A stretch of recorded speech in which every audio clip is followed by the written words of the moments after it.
Okay, so let's talk about quilting those tentacles. There are multiple ways you can do this depending on what machine you have. The first thing I'm going to show you here is I'm going to use my Bernina stitch regulator on my Bernina 570 here. This is a foot from Bernina, obviously, that is designed to give me relatively even stitches and tension when I do things such as free motion quilting.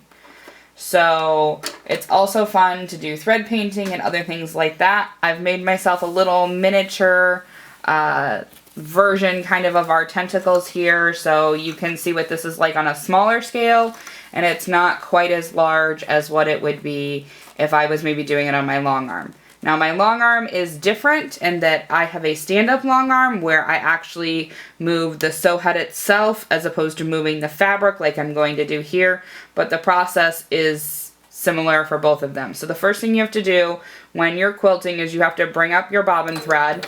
So I'm just going to use my needle down, needle up button, and see how I pulled and I got that little teeny tiny bit of bobbin thread there. Hopefully you can see that. But that's important. We want to grab that little tail and hold on to it while we first get started here so it doesn't get caught up underneath. And I'm just going to go ahead and set my speed control here and hit the start stop button, and it's going to start stitching for me. And now I just move my fabric however I would like to.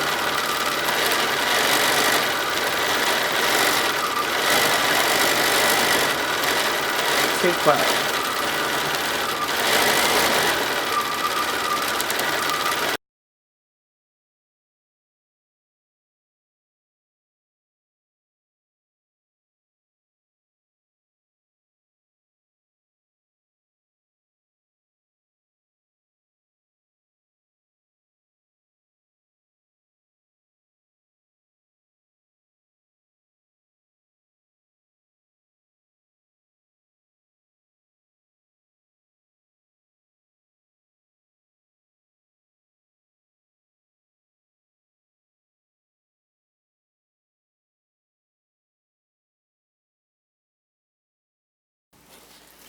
So there's how I free motion quilted that one.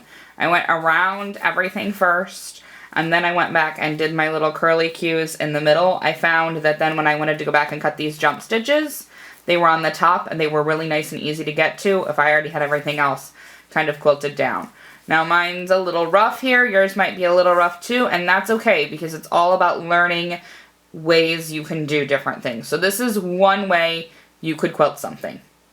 Okay, so what do you do if you don't have a fancy foot to do something like this, or you don't have a foot that you like to do it, or you've tried it on a scrap and you just really don't like it? Can you straight stitch it and quilt your layers together here?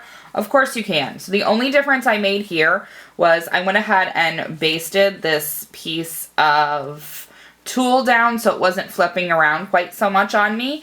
And you could seriously, if you wanted to, you could just start and you could just stitch lines back and forth across your project to make quilting.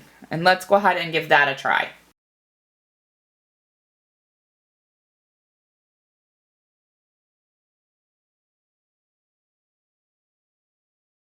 What do you do when you run into one of the little suckers you have if you're going this method? Well, you've got a couple options. You can stop and you can skip over it, so let's do that this time.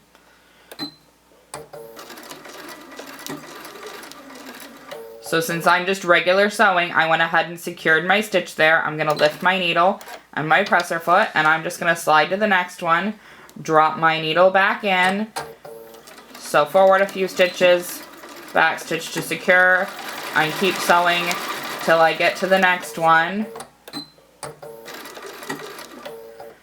Repeat the process. Remember, you have to lift up your foot in order to take the tension off of your thread to be able to skip forward.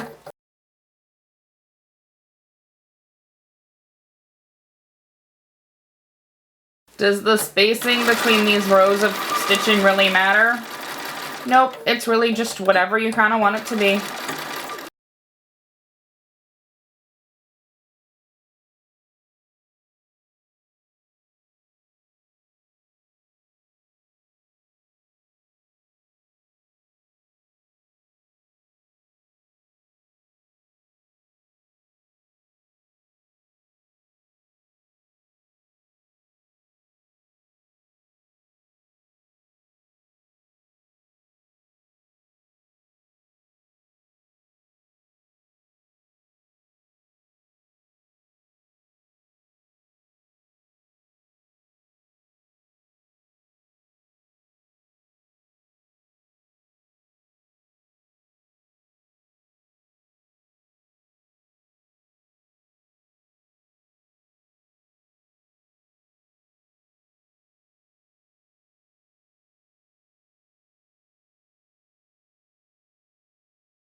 There we go. There's a second way to do it between stitching, whatever direction you want.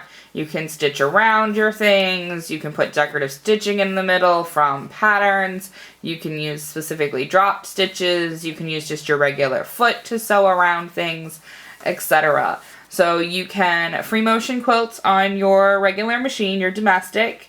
You can straight stitch on your domestic or use a combination of decorative stitches. You can long arm if you have access to something like that. That was my choice. Look for some photos of that in the blog post to go along with it. I wasn't able to get any great video for it. But really, however you want to do it, just make it yours. It's all about getting additional dimension in here. You don't have to use this tulle layer if you don't want to. If you don't use the tulle and it's just your fabric and the Power Shine glitter, that's okay. It will work just fine.